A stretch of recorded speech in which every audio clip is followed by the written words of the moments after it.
Hello बच्चों, आज मैं क्वेश्चन सोल्व करने जा रहा हूँ वेक्टर का क्वेश्चन 22 जनवरी की इवनिंग शिफ्ट का क्वेश्चन। क्या है question? If a vector A, इसके अंदर लैम्डा है, उसने कहा लैम्डा की वैल्यू 0 से ज़्यादा, ऐसा लगता है कि लैम्डा की वैल्यू 1 से ज़्यादा आएंगी। जो पॉजिटिव होगी उस वैल्यू को ले लें, नेगेटिव वैल्यू को हम छोड़ देंगे। Make an obtuse angle with the vector. तो बातें आती हैं जी, अगर ऑब्ट्यूस एंगल बनाते हैं तो कॉन्सेप्ट लगता है ए dot be less than 0 obtuse angle के लिए। अगर एक्यूट एंगल बनाते हैं तो ए डॉट बी 0 से greater. Acute angle first quadrant में, ऑब्ट्यूस एंगल सेकंड क्वाड्रेंट में। तो ए डॉट बी लेस देन 0। तो चलिए ए और बी का डॉट कर देते हैं, तो आता है जी -√2 लैम्डा स्क्वायर -4√2। ए और बी का डॉट कर रहे हैं जी, प्लस 4√2 लैम्डा। यह है 0 से कम। ये लीजिए जी, -√2 से डिवाइड कर देते हैं ताकि √2 सबके अंदर कॉमन है, और माइनस से करेंगे तो प्लस हो जाएगा। तो लैम्डा स्क्वायर प्लस, पहले लैम्डा लिख देते हैं, -4 लैम्डा प्लस 4, 0 से ग्रेटर। ये तो बहुत सही। ये आ गया जी लैम्डा -2, 0 से ग्रेटर है जी, होल स्क्वायर 0 से ग्रेटर। तो पता चल जाता है लैम्डा की वैल्यू सभी होगी मगर उसके अंदर 2 नहीं होगा। तो इससे पता चलता है lambda is not equal to 2। इस बात का हमें पता चल गया कि लैम्डा की वैल्यू 2 के इक्वल नहीं है। और लैम्डा 0 से ज़्यादा मुझे पहले से मालूम है, लैम्डा 2 नहीं है, 0 में 2 नहीं आएगा। ये तो बात समाप्त हो जाती है। And the angle theta with the positive Z axis.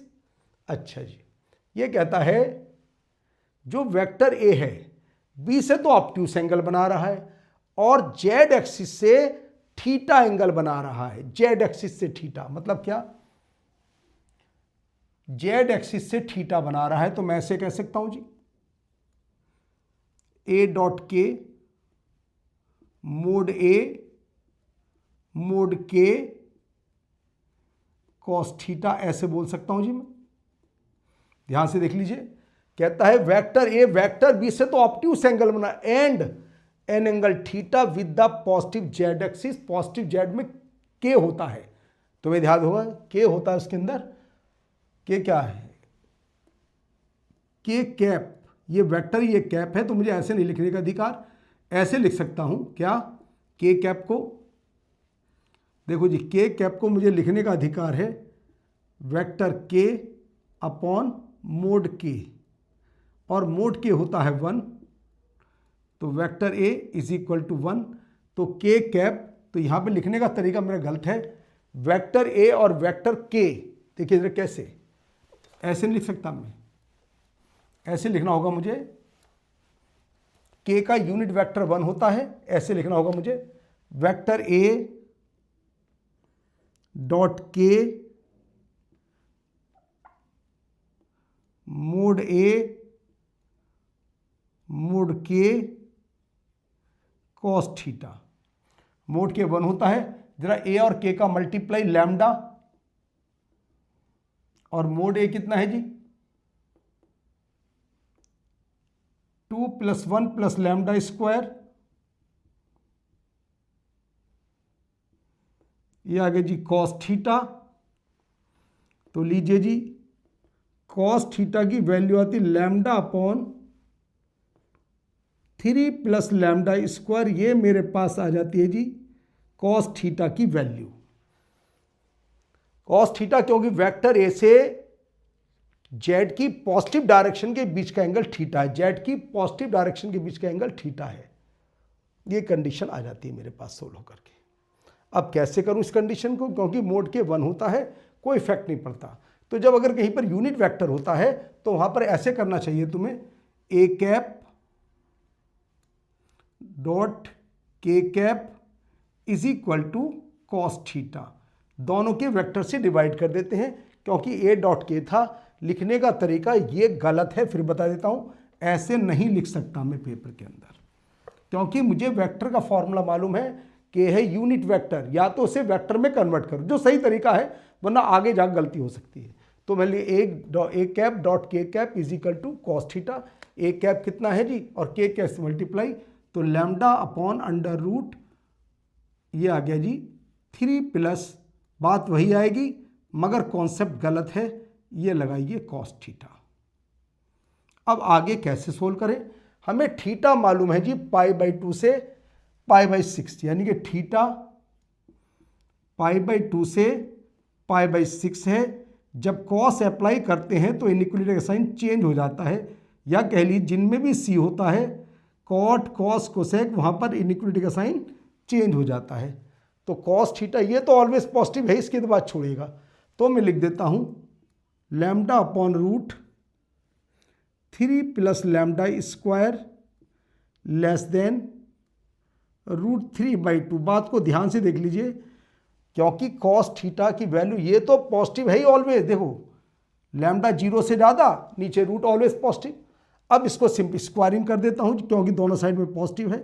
4 lambda square less than 9 plus 3 lambda square, lambda square आ जाता है जी 9, तो लैम्डा की वैल्यू आती है जी 3 और -3 के बीच में। देख लो ध्यान से, lambda square less than 9, lambda -3 और 3। अब हमारे पास तीन बातें हैं, एक था लैम्डा पॉजिटिव, अब तीनों में जो कॉमन आएगा वो तुम्हारा आंसर होगा। उसने कहा लैम्डा की ऑल पॉसिबल वैल्यू ये हैं, तो जरा लिख देते हैं कंडीशन को तीनों में कॉमन निकाल करके कि लैम्डा की वैल्यू क्या आती है। अगर दोनों के यूनिट वेक्टर है तो लगाना A cap dot K cap is equal to cos theta, क्योंकि दोनों के अपॉन में मोड आएगा, मोड मैंने डिवाइड कर दिया दोनों को। अब क्या आता है जी, फॉर्म क्या क्या बनती है, तीन बातें हैं जी। एक तो कह रहा है लैम्डा की वैल्यू 0 से ज़्यादा होनी चाहिए, और एक कहता है जी -3 से 3 तक। एक कहता है जी नहीं 0 से ज़्यादा होनी चाहिए, ये लो जी 0 से ज़्यादा। एक कहता है जी लैम्डा 2 नहीं होना चाहिए, लैम्डा कुछ भी हो मगर 2 नहीं होना चाहिए, 2 पर ब्रेक करना पड़ेगा मुझे, लीजिए लैम्डा की वैल्यू 2 नहीं होनी चाहिए। तीनों में कॉमन क्या है तुम्हारे सामने है, लैम्डा बिलोंग्स टू 0 से 3 एक्सेप्ट 2। तो ये मेरा फाइनल जवाब आ जाता है। यहां तुम्हें सब कुछ दिखाई देता है, देखो कंपेयर कर लीजिए इससे, अल्फा 0, बीटा 3 और गामा 2, तो बस तीनों को ऐड करके आंसर 5 आ जाता है। Therefore alpha plus beta plus gamma is equal to 5। Question को ध्यान से देख लीजिए, बस एक बात याद रखनी थी कि ऑब्ट्यूज के लिए दोनों का डॉट 0 से लेस होता है और एक्यूट के लिए दोनों का डॉट 0 से ग्रेटर होता है। और एक मैंने बात बताई थी यूनिट वेक्टर के बीच का एंगल वाली बात, दो बातें याद रखिएगा।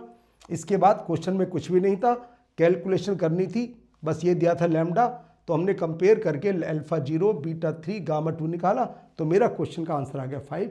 उम्मीद है क्वेश्चन समझ में आ गया होगा। तो क्वेश्चन समझने के लिए और देखने के लिए आपका बहुत बहुत धन्यवाद। अगली क्लास में देखते हैं किसी अच्छे टॉपिक का फिर क्वेश्चन लेकर के आता हूँ।